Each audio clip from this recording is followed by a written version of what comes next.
From the national newsroom of the Canadian Press, I'm Karen Rebo. Canadian officials are set to meet with America's new Commerce Secretary in Washington today, days after a trade dust-up with U.S. President Donald Trump. Canada's finance minister, its ambassador to the U.S., and Ontario Premier Doug Ford are set to meet with Commerce Secretary Howard Lutnick today. Ford says his goal for the meeting is to get a coherent sense of the Trump administration's plans for tariffs. There's going to be conversations about tariffs, and as we move forward, we're going to ask them, let's move this USMCA deal up as quickly as possible to give certainty to the world. Trump expanded his global trade war Wednesday by hitting every country, including Canada, with 25% tariffs on steel and aluminum. The day before, Trump threatened to double those duties on Canada, but backed down after Ford agreed to halt a surcharge on electricity that Ontario sells to 3 U.S. states. Kelly Malone, The Canadian Press, Washington. Canada responded in kind to those U.S. tariffs early today with matching levies on billions of dollars of American steel and aluminum products, along with computers and sports equipment. There is concern in the North American auto industry over what Trump administration tariffs could do to the price of various vehicles. American car analyst Carl Brower says car companies are losing patience with political leaders. I think it's frustrating for the automakers because I think they feel like sometimes politicians, maybe even the top politician, doesn't recognize how long it takes to react to these kind of changes that can be implemented so quickly from the legislative or the regulatory side, but are not easy to react to from the actual manufacturing and sales side.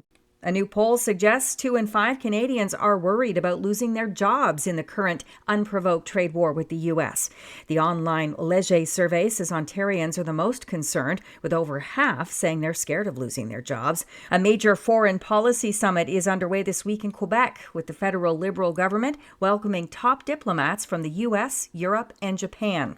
The Group of 7 meeting of foreign ministers is taking place in the Charlevoix region through tomorrow, and it comes just as Canada is seeking support against damaging American tariffs. Friday is the day Liberal leader Mark Carney will be sworn in as Canada's next Prime Minister, following the formal resignation of Justin Trudeau. Pundits expect an election call will come before Parliament returns from prorogation March 24th. And the Weather Network's spring forecast is out. Chief Meteorologist Chris Scott says this year could see a return to more typical conditions. He adds it's shaping up to be a wet spring in both southern Ontario and Quebec. Doesn't mean that we're going to see a lot of rainy days necessarily, but it's going to be, when it rains, it pours. We're going to see some pretty intense systems from time to time. Rest of the country closer to normal in general, although we'll have to watch towards the end of spring where the prairies may dip into below normal territory. Scott says Western Canada could be chillier than normal. This is the Canadian Press.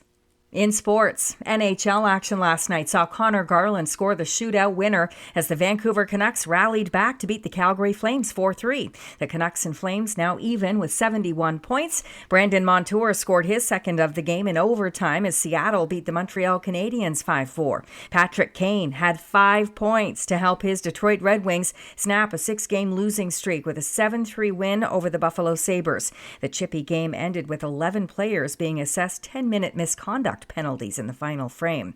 Jared Rhoden had the first double-double of his NBA career to lead the Toronto Raptors past Philadelphia. Rhoden hit 25 points and 12 rebounds, but he says he was most proud of his defensive effort with 4 steals.